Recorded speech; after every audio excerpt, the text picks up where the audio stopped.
Hey, drivers that eat pizza are fast too. Amen, sister. Amen. Amen. All right, you guys ready to meet our last round of drivers? All right, first up, Dale Earnhardt Jr. The man we were just discussing, Mr. Jimmie Johnson. He was on a tear last weekend, Mr. Brad Keselowski. And his teammate, the young gun, Joey Logano. And you just heard Casey Kane say his all-time favorite driver, Mr. Jeff Gordon.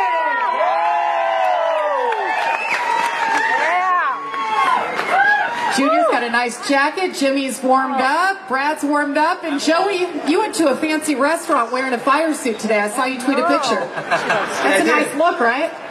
It's bad enough it's bright yellow, but when you're walking through downtown Chicago, I know Miss Sprinkup down here, Kim's down here laughing at me, so his suit's yellow too, but you're walking through downtown Chicago, you look really weird in a fire suit, so we get some weird looks.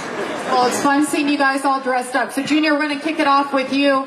For Junior Nation, where are you guys? Well, Junior delivered right off the bat at Daytona. Take a look.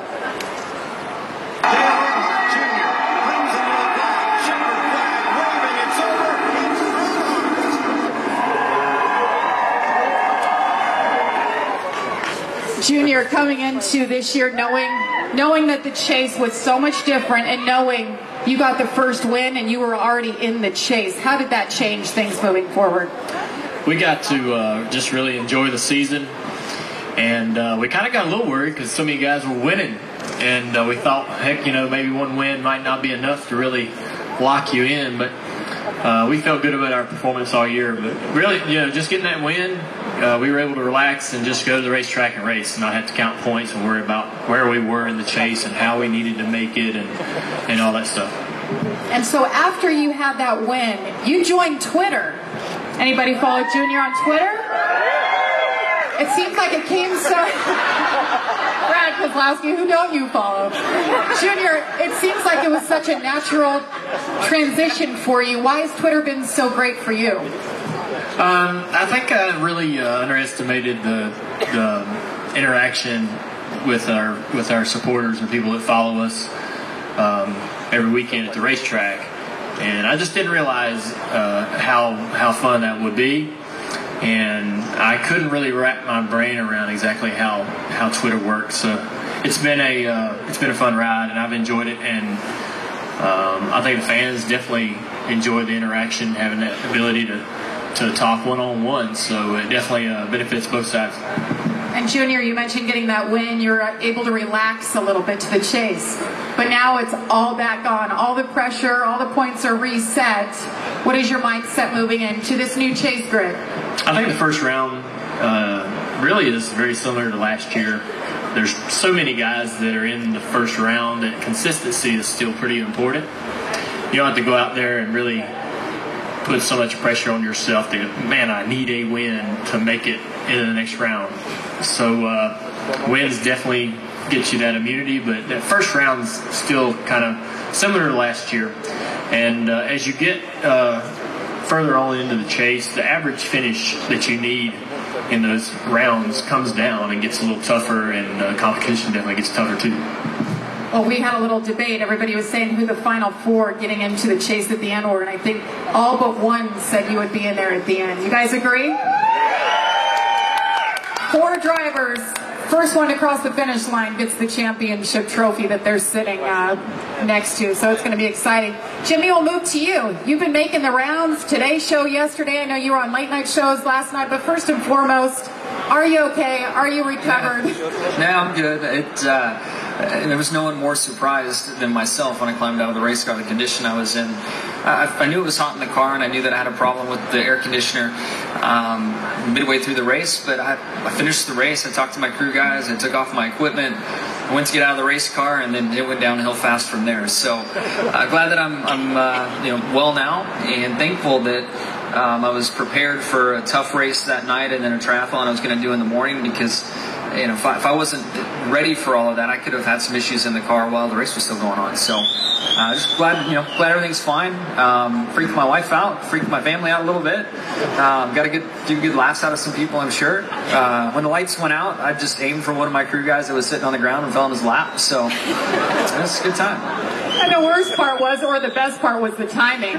You didn't make the chase picture. There's only 15 drivers in the picture that they have. I can't tell you how many people thought that was all an act, so I didn't have to do all the chase media that followed. So. Well, you wouldn't act it out because you wouldn't want to be here at Media Week having to answer that question to everybody. So glad to have Jimmie Johnson back. Thank you. And Jimmie, I'll go ahead and ask you. I mean, you know these championships better than anybody. They keep changing it. You keep winning them. How is this new format going to change for you guys in your 48 team? Well, I think Junior touched on all the important notes there. I think one last thing to add is somebody is going to make Homestead their favorite racetrack, and that's really the key.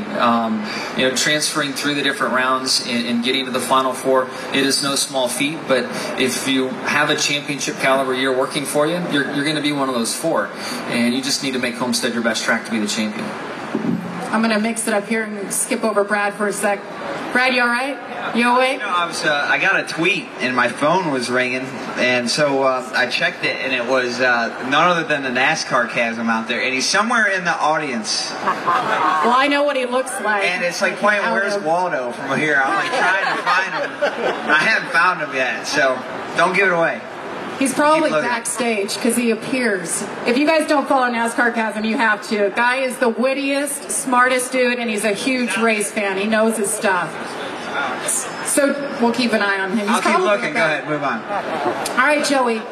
So the young gun, I love talking about the different ages in the chase, and of course you being the youngest, it's your second consecutive year being in the chase. How do you feel it's going to be different this time around? Well, everything's different, but I am proud that I was able to make it last year and just gain a little bit of experience on the way the chase goes. And although it's completely different this year, still kind of understanding even some of this stuff on how it goes. And I'm a lot more confident this season in my race team and in myself that we can go out there and make something happen this year and be a real contender. So I'm excited about it. Obviously, we got to take this thing week by week and kind of figure out what our strategy is going to be depending on how we get through these races and make sure we get through each segment to hopefully get the Homestead and have some fun by then.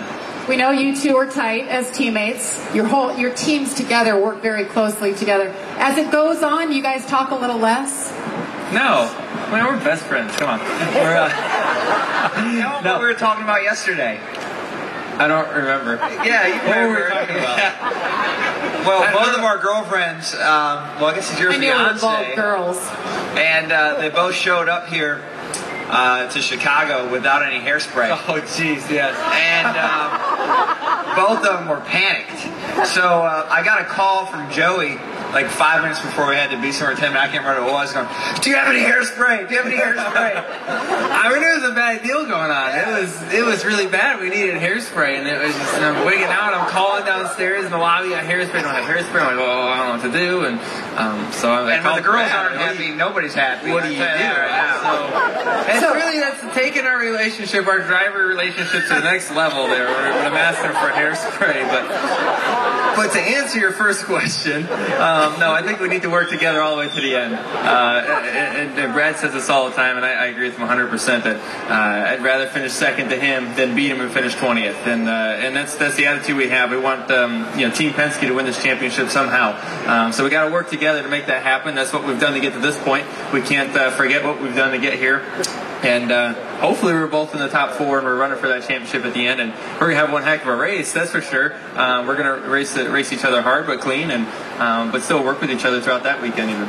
Did you say the hairspray was just for the girls? It was definitely for the girls. I'm pretty sure Joey has some product in his hair. I'm wearing a hat, so. I learned that hair gel is different than hairspray. I didn't know. I was like, I got gel right here. Look, honey, I got this. Oh, no. That doesn't work. Live and learn. It doesn't work. And speaking of, he mentioned... You got a lot to learn if you're engaged. I don't know. I travel with toothbrush, deodorant, and a little bit of hair stuff. I'm good to go. Change of underwear, that's all I need. I'm good to go. Yes, that would be an important one. So Joey's talking about being engaged. So tell everybody, when are you getting married? I'm getting married December 13th. And we're going along with that really well right now. I think I've kind of stayed out of it, to be honest with you. I was very involved in the beginning with picking out the location and then the wedding planner, and then I got.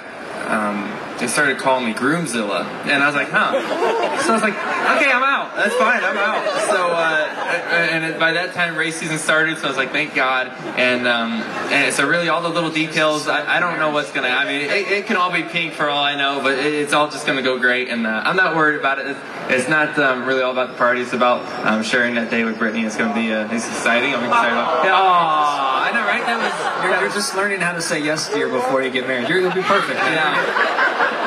Hey Joey, And find hairspray. I'm not your teammate, but I got a lot of experience with weddings. Yeah.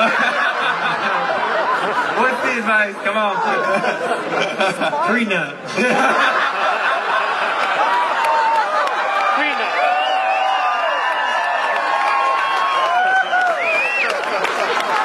Thank you, Jeff Gordon. I'm done. You're not going to top that one, buddy. You might as well just walk out. Drop the mic and walk out. So Brad, so when are you getting married? I'm not. As long as she's not here. She's I didn't mean that, baby. I didn't mean that. I didn't. I don't heard that. But Twitter is blowing up right now with her. I'm getting so much trouble. You'll hear from that later. I'm gonna go to Joey's wedding and enjoy that. It's one at a time. Yeah, no pressure there. Go to the wedding, you know what happens. One race at a time. You're getting invited to the wedding? You're gonna need some hairspray, man. I'll be there for you. So Brad, more on a serious note, of course you were the Sprint Cup Series champion in 2012. What taught you more, winning that championship or not making the chase last year? Well, I think you can learn from your success. I mean, obviously, but you learn a lot more from your failure. You know, those are hard lessons, and then I don't know. I feel like I'm having an after-school special now. But you know, the failures are tough and they're hard to stomach. But you know, you got to get up and pick yourself up. It's the life lesson, and our team has done a great job with that. And we're in, I think, the best shape we've ever been in as far as performance and all the great things that you look for out of a team. And we're ready to strike and hopefully run for a second championship this year. So we have to mention, Brad fans, number 2 flag right there. It's close, yeah. It's close. It's a 2. Little Rusty Wallace action. That's all right. He's a Brad fan, right? Kozlowski Nation. So if you guys haven't seen it, go to NASCAR.com. It's called Bartender Brad. Brad is giving advice. It's really good advice, too. It's not like Jeff Gordon advice, but I'm just going to go ahead and warn you. I mean, that was really sound. That was deep. That was deep. So, Brad, what is... maybe you should start one. Like, I don't know, AARP advice? I'm just saying, I got Bartender Brad. You can be AARP advice. That's a good idea. I'm going to throw that out to them. It's good. It's good. It's for the sponsors. For the sponsors. I can't keep this on the rails and try to stay serious. So what kind of advice have you gotten along the way that stands out still to you, Brad? Oh, wow. I'm not a really good listener, so I don't know if you noticed that. Yeah, the prenup definitely stuck. Yeah, I'll give you that. But no, yeah, I get all kinds of advice, you know, but I don't know. There's nothing really that sticks out as being great. I just do my own thing. Yeah, I like to make my own mistakes. I make a lot of them. I know, Jimmy, you've got stuff to say. I know it. I've been laughing and feeding them a few over here on the side, so. Silent killer over there. So, Jeff, we're going to talk to you. Although you've been the best host up here, you're bringing out the best stuff. Not at all. Just enjoying the moment. So, Jeff, I'm sure you've noticed this fan over here, all the bricks on his head. Yeah, I'm assuming there's one in the back that I haven't seen yet to get the front. There it is. There it is. 2001. Awesome. So, as you all know, Jeff Gordon won the Brickyard 400 this year, and when he did so, he said it was one of the biggest wins of his career. Let's take a look back. Checker flag in the Brickyard 400 to Jeff Gordon. It's the break, man.